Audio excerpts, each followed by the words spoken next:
Paulo, ele está aqui, puxando a orelha dos coríntios mais uma vez.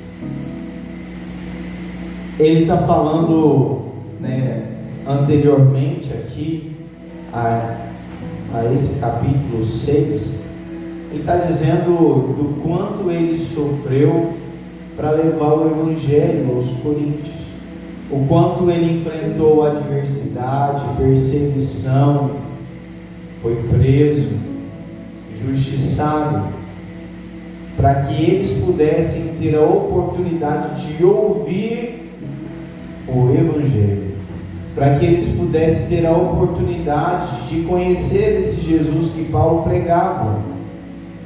Mas aí, o que ele está falando? Olha, o coração de vocês não está conosco, vocês não nos abraçaram. Nós estamos aqui pregando o Evangelho a vocês, e vocês estão com o coração de vocês dilatado pelas pessoas que não compartilham da mesma fé do que vocês. Ele está dizendo aos coríntios: olha, vocês estão com o coração vinculado a pessoas que não têm a mesma fé, não têm o mesmo amor do que vocês. Ele está pedindo aos coríntios: olha, eu tenho a mesma fé que vocês e luto para que vocês conheçam o Evangelho, conheçam a Cristo, mas vocês têm que dilatar o coração para comigo.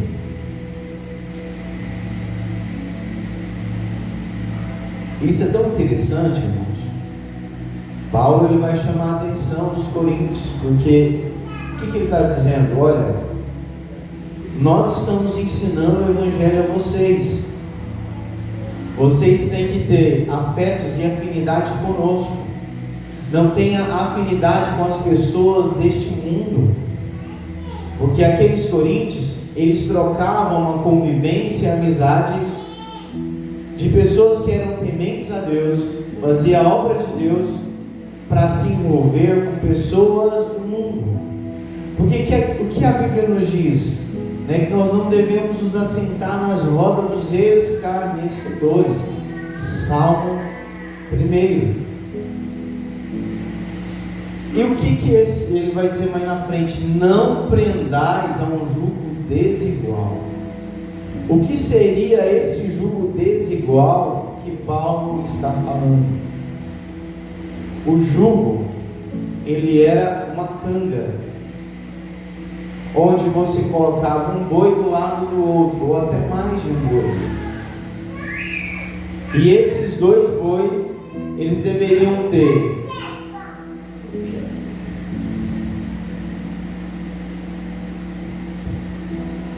esse jugo, ele era colocado entre esses dois bois. E esses bois precisavam ser do mesmo tamanho, terem a mesma força de guia. E, na verdade, ter o mesmo treinamento. Não adiantava ter a mesma força se não tivesse o mesmo treinamento. Não adiantava ter a mesma força se não tivesse o mesmo tamanho. Porque quando você pega uma canga, um jugo, e colocava sobre o boi maior, o peso ficaria todo sobre o boi maior. E nisso, o boi que era menor, ele faria força em vão, porque o boi maior faria força sozinho, então ele estaria de forma inútil. Ou se você coloca um boi fraco junto com um boi forte, aquele boi que é forte, ele vai fazer mais força, ele vai ficar mais sobrecarregado, porque ele vai ter que fazer a sua força e a força que o boi do lado não está fazendo. E é isso que Paulo está dizendo sobre jugo desigual. Quando nós nos prendemos a um jugo desigual, a nossa vida vai ficar desgastada. Nós, como cristãos, se nós quisermos vencer, se nós quisermos ter uma vida que nós venhamos sobreviver a este mundo, que nós venhamos triunfar sobre os desafios que o Evangelho nos impõe, nós precisamos ter este cuidado de não nos prender a um jugo desigual.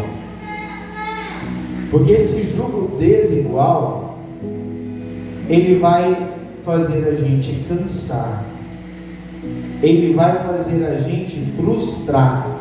Porque imagine você até pode ter uma boa intenção, mas aí às vezes você, por exemplo, começa uma amizade com uma pessoa do mundo, você até quer pegar o Evangelho para ela, mas ela não está interessada. Você tem que se policiar para não ser influenciada por ela, ao mesmo tempo que você tenta convencê-la. Você tem que, ao mesmo tempo que você tenta influenciá-la, que você tenta convencê-la, você tem que lidar com o julgamento dos outros sobre você. Porque quando nós andamos e nos submetemos a um jugo desigual, nós somos definidos com a fama daquelas pessoas que nós estamos perto. Então, se eu me prendo a um jugo desigual, eu vou ter a mesma fama daquele jugo, mesmo eu não praticando as mesmas coisas. Porque a fama, as coisas respingam em quem está do lado. Por exemplo, se eu ando com uma pessoa que deve algo para a justiça, um ladrão de banco, por exemplo, quando a polícia for abordada e eu estiver junto, sobre mim vai recair, vai respingar a mesma carga que está sobre ele, mesmo eu não devendo, mesmo eu não merecendo. Por isso que Paulo vai dizer, nós não devemos nos prender a um jugo desigual. Isso vale para a fé, isso vale para relacionamento, isso vale para várias etapas da vida. Por exemplo, um rapaz pobre casar com uma moça rica, acostumada a comer bem, acostumada a vestir bem, acostumada a frequentar bons lugares, vai dar certo? Tem grande chance de não dar. Por quê?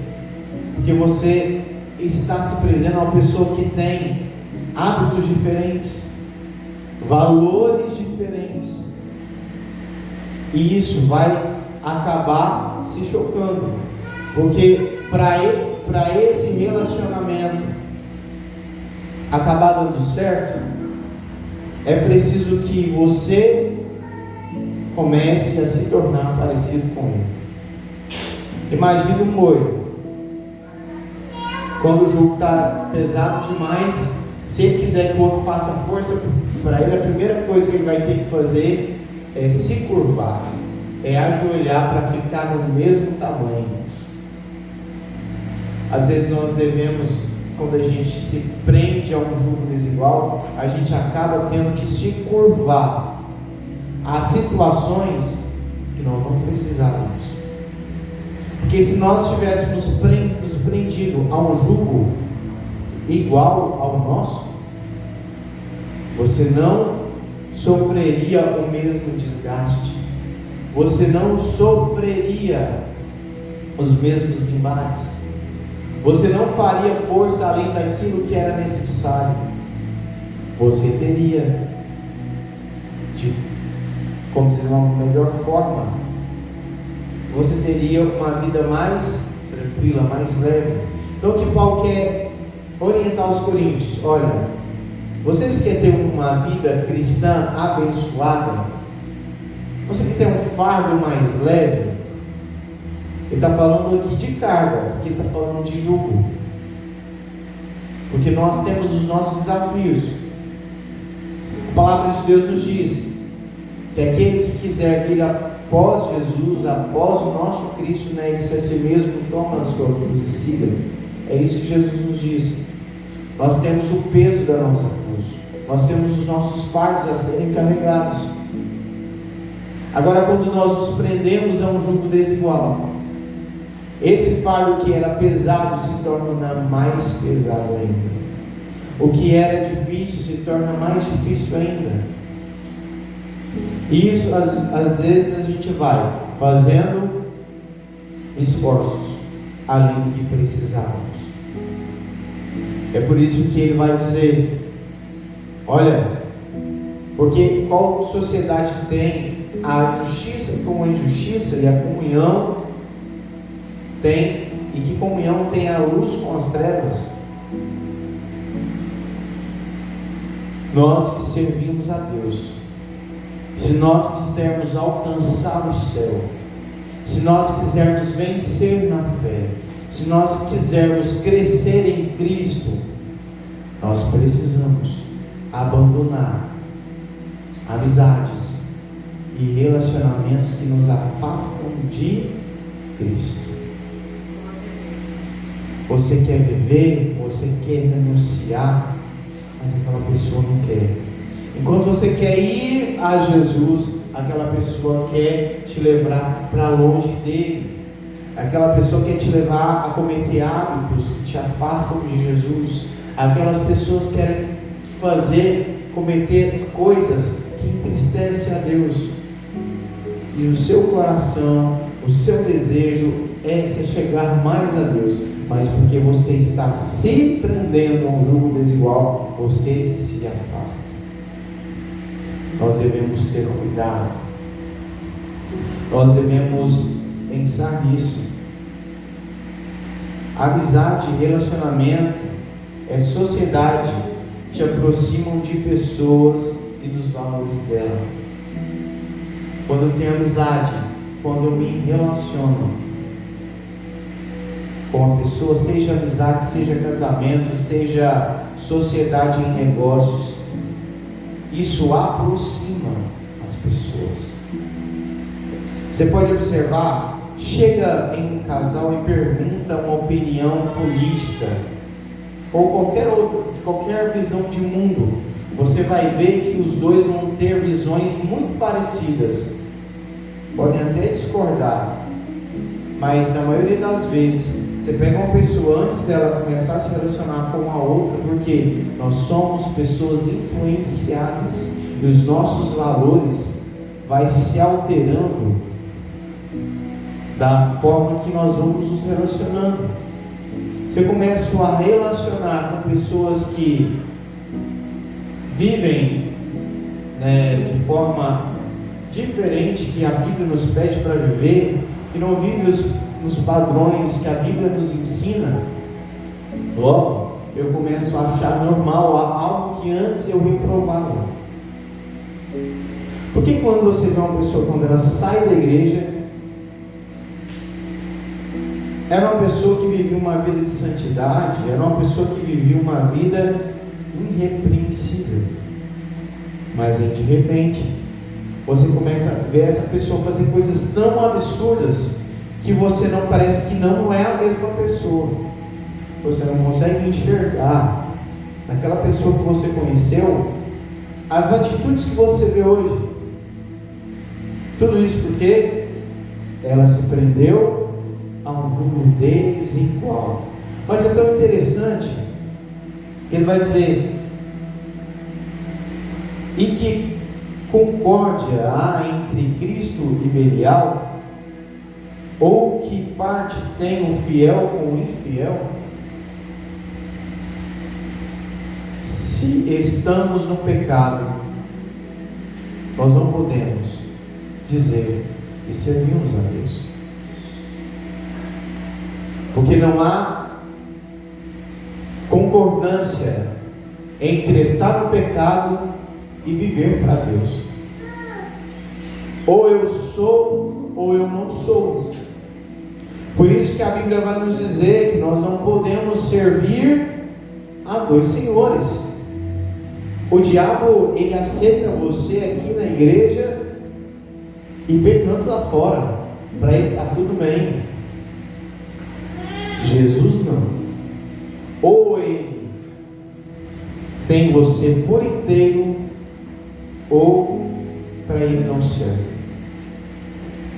Muita gente na igreja tem se enganado, porque acha que pode viver uma vida com Cristo aos domingos, às terças, às quintas, ou talvez apenas nos domingos, e viver uma vida no pecado durante a semana, durante o dia. Mas uma coisa que nós devemos nos prender a esse pensamento é que nós estamos enganando a nós mesmos. Porque se nós queremos servir a Deus, então nós precisamos viver integralmente a vontade dele. É fácil? Não. Vamos falhar? Às vezes. Mas até quando nós falhamos? É tentando acertar. E é tão interessante, ele vai dizer, que parte tem o infiel com o fiel? Ele está falando aqui de parte, de herança. Que parte? O infiel não vai herdar junto com o fiel. Sabe por quê? Porque se eu sou fiel ao meu Deus, eu vou herdar a vida eterna, eu vou ter galardões. Agora, se eu sou infiel, eu não sou filho, eu não tenho parte na herança que o fiel vai receber. Só recebe a herança no reino de Deus aquele que é fiel. Glória a Deus.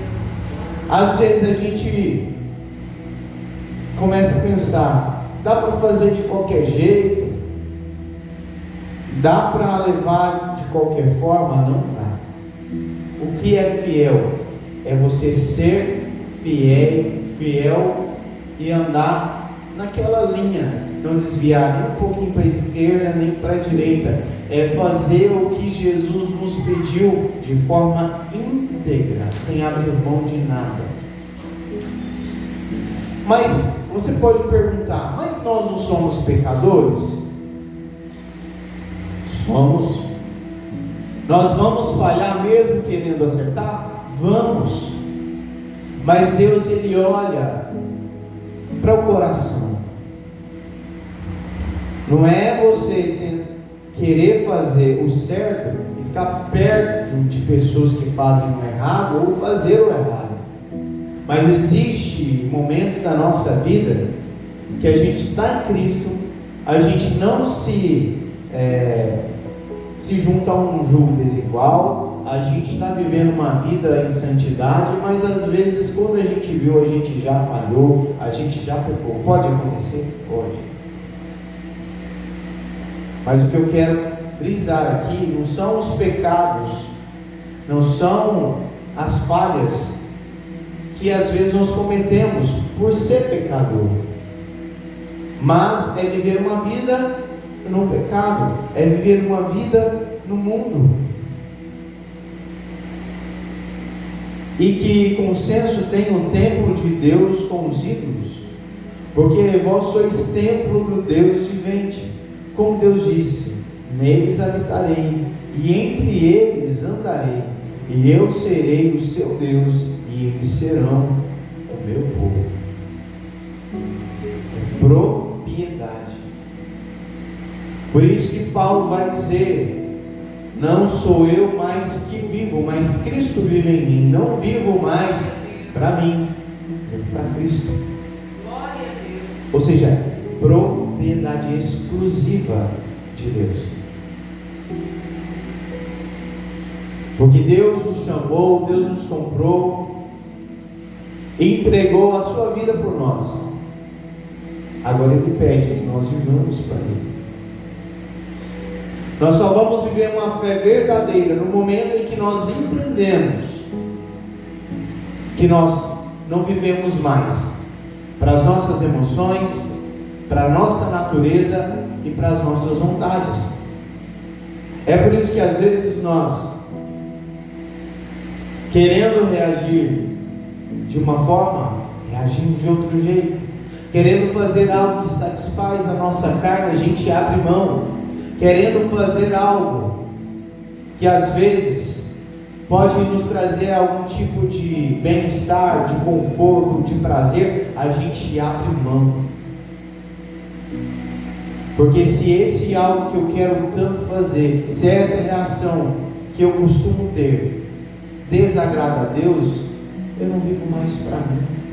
Porque se eu vivesse para mim, se eu vivo para mim, ô Senhor, eu sei que o Senhor pediu para não fazer isso, mas é de mim, o Senhor me perdoe. Não, Deus nos chamou para viver desse jeito. Deus te chamou para viver uma vida diferente, nova criatura. Ah, mas é porque quando eu vi, eu já fiz. Pede misericórdia de Deus. Deus não te chamou para você ficar do mesmo jeito que você nasceu. Olhe para dentro de si. Se você está vivendo do mesmo jeito que você nasceu, se você está vivendo do mesmo jeito que você vivia antes de conhecer Jesus, eu tenho uma notícia para te dar: você não vive para Cristo, você não está em Cristo. Essa é a verdade do Evangelho. Às vezes ela nos confronta, nos afronta, mas é a verdade. Porque é fácil eu falar que eu vivo para Cristo, que eu sou uma nova criatura. Difícil é ser diferente de quem eu era. Difícil é eu renunciar aos prazeres. Difícil é eu não ser eu mesmo. Isso desafia membro, pastor, pregador, todo mundo. Viver a vida cristã, viver para Cristo, viver em Cristo é um desafio. Não vai pensar você que tempo de fé vai fazer isso mais fácil, mas é um desafio que te garante o céu, é um desafio que te garante vida eterna.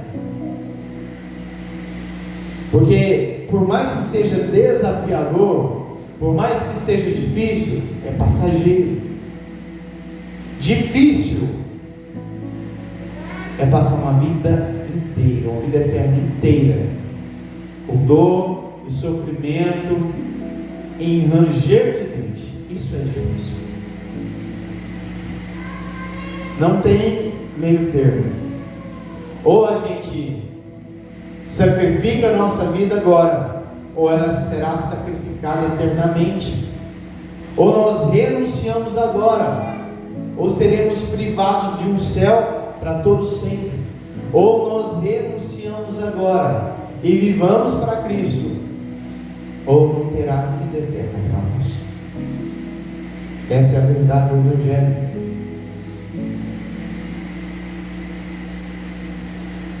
Nosso corpo é templo, nossos membros é um altar de adoração ou profanação a Deus.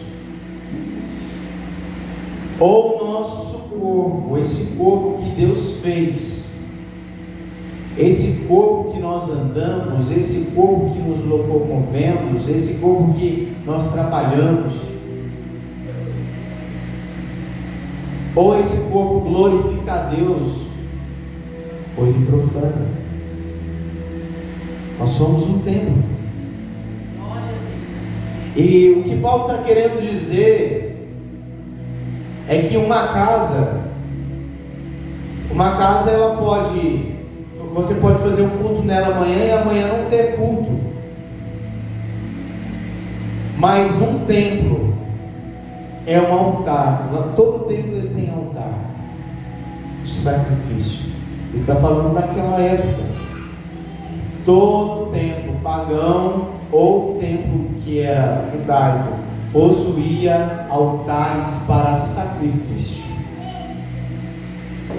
A minha vida, o seu corpo, a sua vida, o seu corpo é um templo.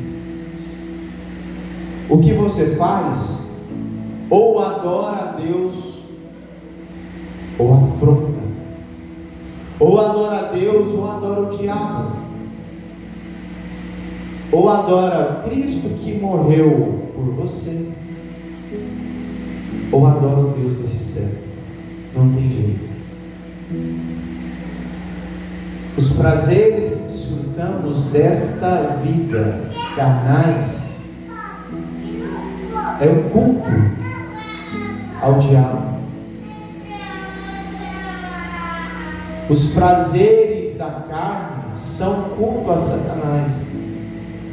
Quando você renuncia a esse sacrifício que você faz para renunciar a esses prazeres, para renunciar a essas vontades, é um sacrifício no altar de Deus.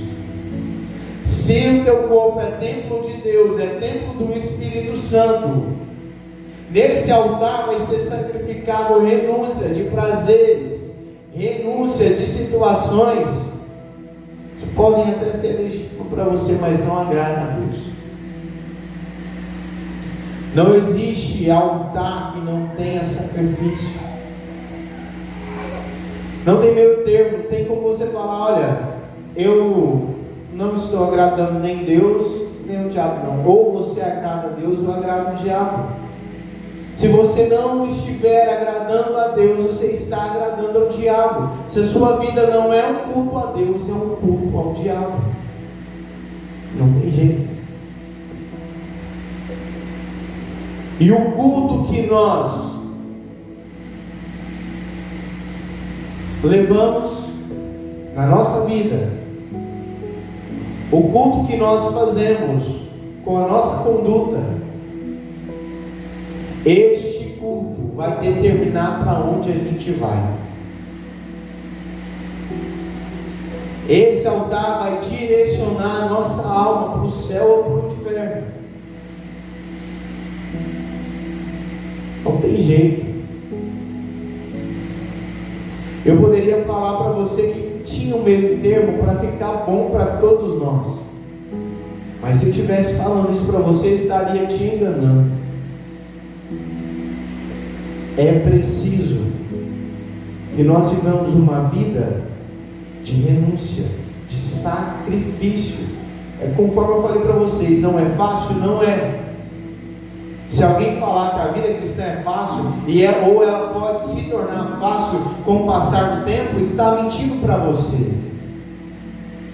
Nunca vai ser fácil. Até o último dia de vida vai ser sacrifício. Mas é um sacrifício que você faz que adora ao Deus que você serve.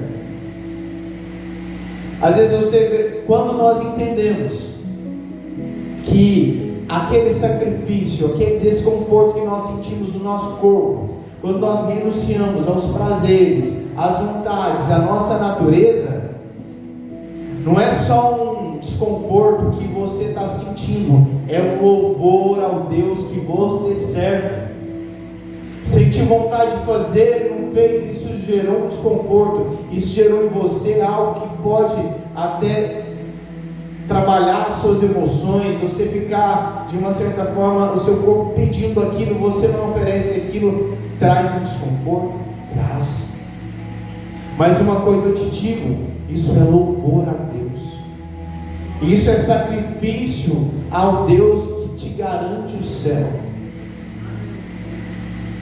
É difícil, mas você está adorando a Deus. Cada renúncia é um louvor a Deus que você faz.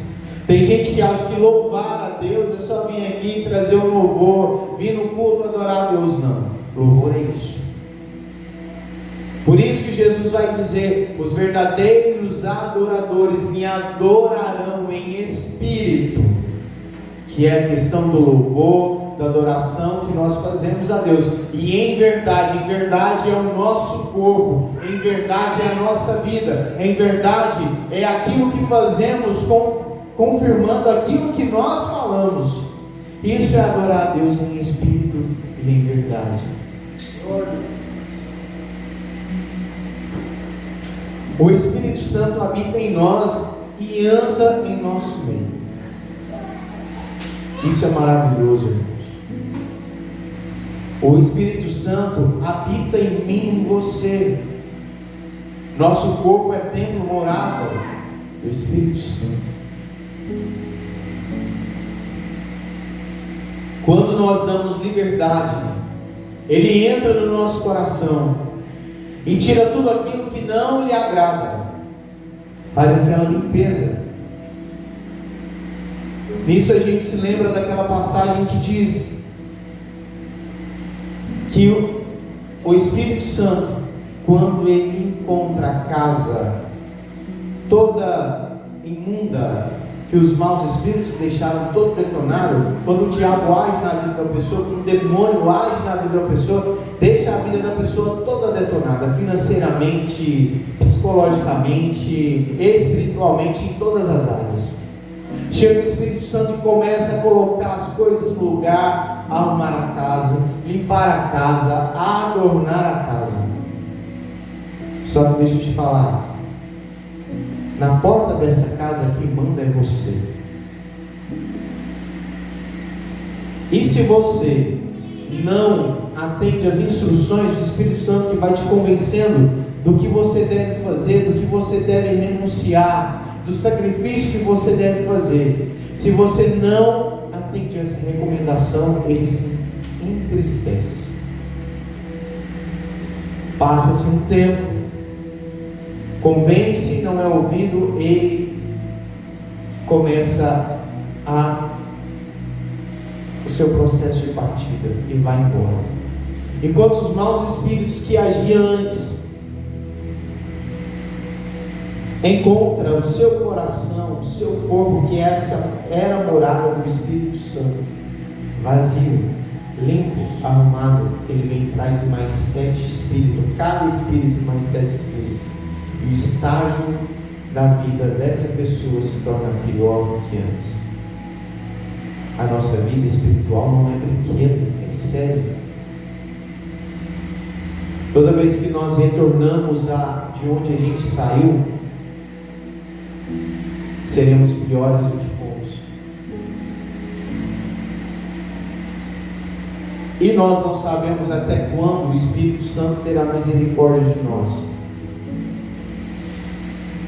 Não sabemos qual é a nossa última chance. Um dia a porta da graça se fecha para nós.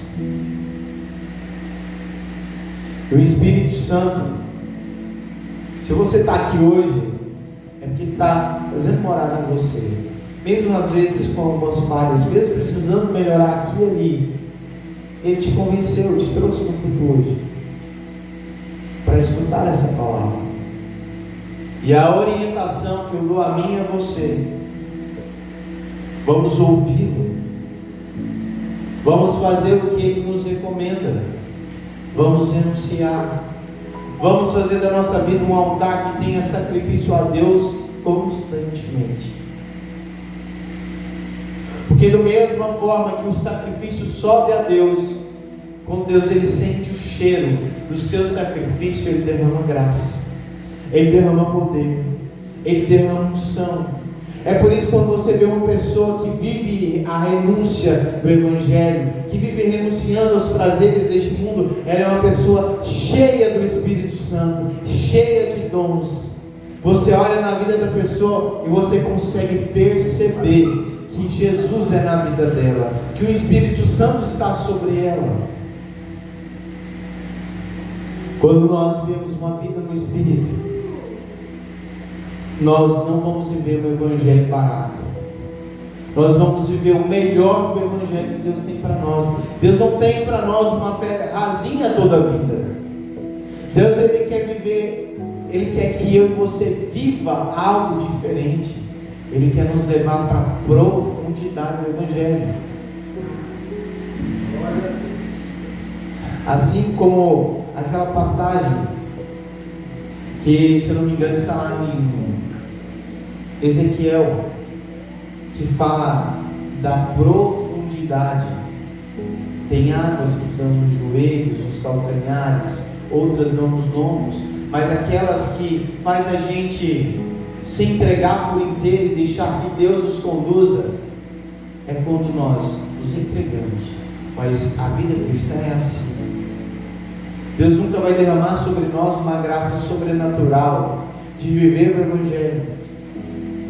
Quanto mais nós nos aprofundamos, mais fácil fica, sim, porque Deus vai derramando mais graça. Mas o mais difícil é sair desse estágio em que nós não estamos vivendo uma vida integralmente de fidelidade a Deus.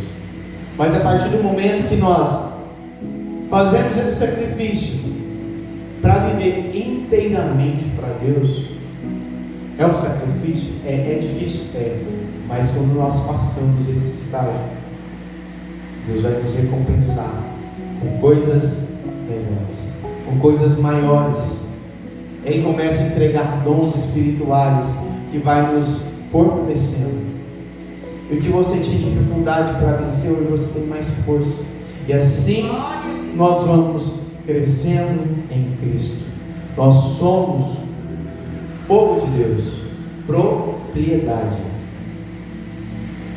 Por isso que quando nós nos permitimos nos tornar povo de Deus, nós temos o selo do Espírito Santo.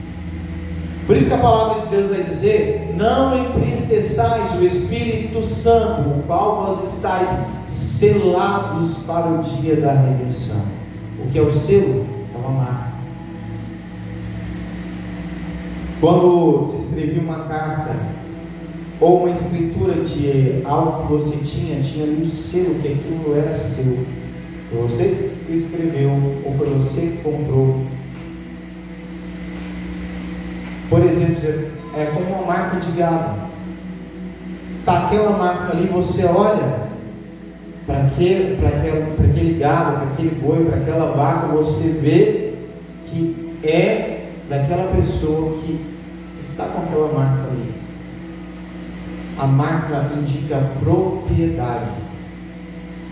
Se nós vivemos uma vida no Espírito, para Deus, nós temos a marca do Espírito Santo na nossa vida.